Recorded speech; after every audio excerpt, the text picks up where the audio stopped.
Good morning. This is Scott Stroud. I'm the government and politics editor at the Tennessean. I'm here with Chas Sisk, our senior Capitol reporter, to talk about new laws that take effect today. It's July 1st.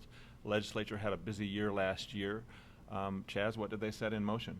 Well, one of the big laws going into effect today is the guns and trunks law. That's a law that basically says that you can't be criminally prosecuted for bringing a gun with you to work as long as you leave it in the somewhere locked up somewhere in your vehicle and out of sight. And there was some question with that law on whether you could get fired if you violated it. Yeah, right. And that was actually a big point of debate during the discussion of this bill as it went through the legislature. I think ultimately what got it through the legislature was some of the grayness about whether you could be fired even if you couldn't be prosecuted, and the Attorney General came back after they were finished and said that you could be fired. So you could bring your gun with you to work. You can leave it in your trunk.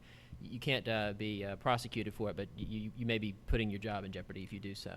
So what's the net effect of that if I'm going to work and want to carry a gun? Do you think I'm at risk of being fired? Well, it sort of depends on whether you work at a place where they're likely to search your vehicle.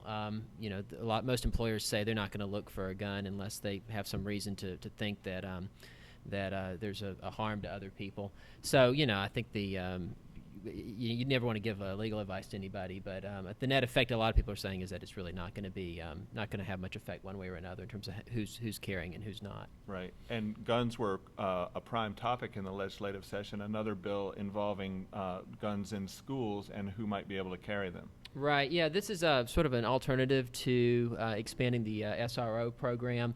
The legislature passed a bill that would let teachers who have some police training, either former officers or maybe have gone through police training, would let them bring a gun with them and carry a gun while they're in school, subject to the approval of the school superintendent. So the net effect of this is pretty questionable too. Most school districts that we've talked to have said they're not interested in doing it. Even some small districts that maybe can't afford SROs are saying that they're not really sure that this is the way they want to go. But for some districts, this may be a way to bring armed people into the schools when they don't have one. So it might have a less significant impact than it would have appeared when it was passed. Right. The first iteration of this bill was something that would have let any teacher with a handgun carry permit bring a gun with them, and without necessarily any special training. That's a lot of teachers out there. Right. This really narrows it down to a very small number of teachers, and it makes it all subject to the approval of the superintendent. So. It's really probably just going to be a very marginal impact on this. And so the school resource officer is right now the one who can carry a gun into the school? Right, yeah. I mean, a school resource officer is a trained policeman assigned to the schools, and, that's, in a lot of cases, in most cases, they are carrying a gun with them, and that's who's going to be the armed officer at most schools. And there's a bill that was passed that takes effect today that affects how much money some families can draw in unemployment benefits. Right. Yeah. There was an allowance of $15 per child, up to $50 if you have more than 3 children. That was added on to unemployment benefits. I think the maximum you can draw in Tennessee is $275, so this would have pushed it to $325 for a fairly large family. The federal funding for this is run out, and so the state has stopped offering that benefit. Right. Any others of interest?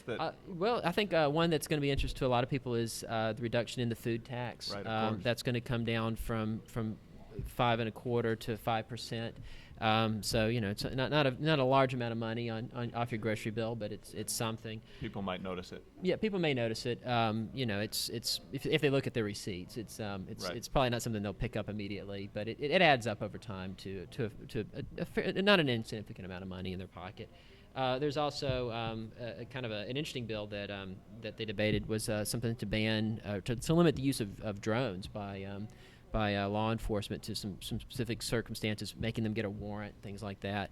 That's actually been talked about quite a bit since the legislature left. So in other parts of the country. So that's kind of an interesting bill that goes into effect today. It's interesting that on a lot of these issues, these are high-profile, intense conversations in the legislative session, and then the impact maybe is a little bit marginal. We haven't had a lot of drones flying around in the sky in the same way that maybe people haven't been clamoring to bring their guns to work. Right. Yeah. Yeah. Exactly. You know, it's these issues work up a lot of emotions, but then by the end, a lot of times they've been scaled back, or there's some sort of compromise worked out during the debate. So you know, the impact is not as significant as maybe was first thought. Right. And in some interesting news today on picking judges for the appeals courts in the state. Yeah, we got the 2 slates of nominees for the 3 vacancies. So a total of 18 lawyers nominated for 3 vacancies across the state. Here in Middle Tennessee, there's an appeals court opening. Judge Patricia Cottrell has said she's going to resign by August 31st of next year. The 3 top nominees from the Judicial Nominating Commission are Judge Holloway out of Columbia. There's W. Neil McBrayer, who's a bankruptcy specialist at Butler Snow, and Forrest Schoaf, who's the former general counsel and was temporarily the CFO at Cracker Barrel. You know, there's also a B panel, which one of the things I find interesting about it is that it's 3 men. All 3 of the nominees on panel A are men nominated to succeed Judge Cottrell, and then the panel B is three women, which you know, I'm sure that's something they thought about. Maybe suggests that they feel like there's a pretty good balance on the bench these days between men and women, and they can nominate 3 men for a position being vacated by a woman. And that, of course, takes place against the backdrop of a constitutional fight over what we're allowed to do in selecting judges. Yeah, these may be the last judges who were ever selected by the Judicial Nominating Commission. Their authority ended yesterday, so they're legally no longer in existence.